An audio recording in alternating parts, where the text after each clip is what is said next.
మీద ఉద్యోగం సంపాదించుకున్న అబ్బాయి, ఒకటే కంపెనీలో నిలబడి ఆ మెరిటోరియస్గా ఎదిగినవాడు. ఒకటే మాట ఆయన మా మిస్సెస్ మాట్లాడుతూ ఉన్నారు, మాకు ఏం ఆశలు లేవు సార్, మేము సింపుల్ ఒక చిన్న మిడిల్ క్లాస్ ఫ్యామిలీ.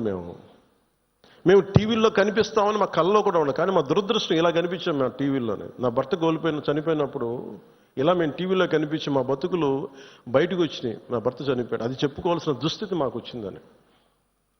వెళ్ళినప్పుడు బిగినింగ్లో ఆవిడ నన్ను ఎంత ఒకలాగా ఒక నిష్ఠూరంగా మాట్లాడారంటే బాధపడుతున్నారు. మిమ్మల్ని అనకూడదని మళ్ళీ అన్నారు. మీరందరూ ఇస్తేనే కదా నమ్మకం, ఇది మోదీ గారి ప్రభుత్వం, ఎన్డీఏ ప్రభుత్వాన్ని కదా, మేము భరోసాతో కదా మేము వెళ్ళింది. మేము కాశ్మీరు ఇన్ని కోట్ల మంది వెళ్ళారని మీరు అందరూ చెప్తేనే కదా మేము వెళ్ళాం కాశ్మీరు. మమ్మల్ని ఇలా పెట్టేశారు ఏంటనేది ఆవిడ మాట్లాడుతుంటే ఆవిడ నాలో మొత్తం భారతదేశ ప్రభుత్వాన్ని చూశారు ఆవిడ. నన్ను ఆ తిట్లు నేను తీసుకున్నాను. ఆవిడ సారీ చెప్తున్నారు కానీ నాకు అర్థం లేదమ్మా, మీరు ఎంత తిట్టాలో తిట్టను, ఏం పర్లేదన్నాను. మీ కోపం ఎవడో ఒకరి మీద చూపించాలి, మీరు కోపం మా మీద చూపించను, పర్లేదన్నా. అంటే ఇంత దారుణంగా ఉంటుంది. నేను అనేది ఏంటంటే, మనం నువ్వు ఏదైనా సరే మత ప్రాతిపాదికన చంపటం, ఇది మటుకు అస్సలు ఏమాత్రం సహించలేను. అంటే ఎందుకు భారతదేశం చాలా బలమైనది, భారతదేశం మన సెక్యులరిజం చెప్పుకోకర్లా, సెక్యులర్ అనే పదం మనం యాడ్ చేయక్కర్లా. సెక్యులర్ పదం అని యాడ్ చేయకముందు 70s వీఆర్ సెక్యులర్. సెక్యులరిజం అంటే అపీస్మెంట్ కాదు, అది వైట్ వాష్లు చేయకండి తప్పులు చేస్తే. సర్ తన్సే జుదా అని చెప్పి అంటే అట్లాగే తుపాకులతో సర్ తన్సే జుదా చేశారు వాళ్ళు ఉగ్రవాదులు. తల లేదు, పట్టుకుందాం ఆకన్నా ఇలా అంటే తల లేదు అక్కడ. మీరు ఊహించుకోగలరు, అది ఈ మాట్లాడే తల లేదు. ఇంత క్రూరంగా చంపేశారు. ఎంత సహనం చూపిస్తాం? తప్పు జరిగినప్పుడు తప్పని చెప్తాం. పాకిస్తాన్కి మనకి ఏంటి తేడా? జిన్నా విడిపోయినప్పుడు మేము పాకిస్తాన్లో అందరినీ సమానంగా ఆదరిస్తామని చెప్పారు. హిందువులు ఎల్లక్కర్లేదు, ఆదరిస్తామని చెప్పారు.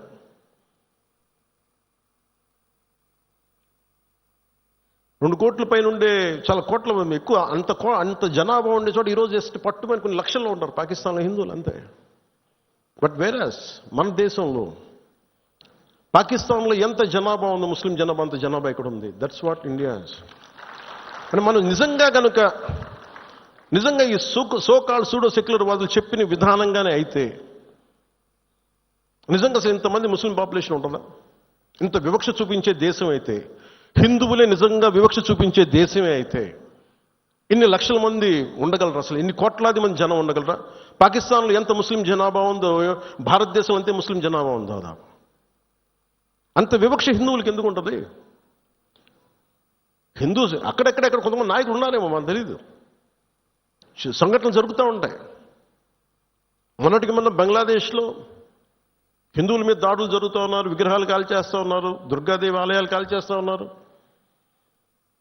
నేను మాట్లాడుతున్నప్పుడు మనకెందుకు సార్ అంటారు, అక్కడి నుంచి శరణార్థులు వచ్చేస్తారు, అప్పుడు ఇక్కడికే వస్తారు.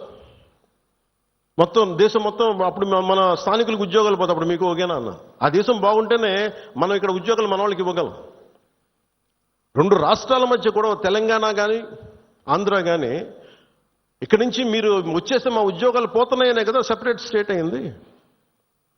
అలాంటిది ఎక్కడి నుంచో శరణార్థులు, వాళ్ళ యుద్ధ పరిస్థితులు బాగలే, వాళ్ళ వాతావరణ పరిస్థితులు బాగలేక మనకు వచ్చేస్తే అది మనకు అదనపు భారం, అది దేశానికి కూడా.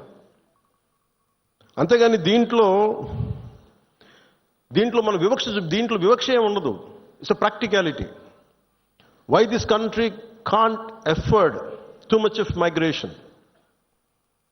ఆల్రెడీ ఇన్ని కోట్ల మంది జనాభా, వీళ్ళకి ఉద్యోగ అవకాశాలు, వీళ్ళకి ఉపాధి అవకాశాలు, వీళ్ళకి విద్యా అవకాశాలు, వీళ్ళకి గృహ అవసరాలు ఇవ్వడమే కష్టం, తప్పన పడాలి. అలాంటిది ఇంకా అదనంగా ఎక్కడి నుంచో వచ్చేసి వేరే దేశాల నుంచి ఎక్కడ తీసుకుంటాం? అది ప్రపంచం అంతా ఇదే సమస్య ఉంది.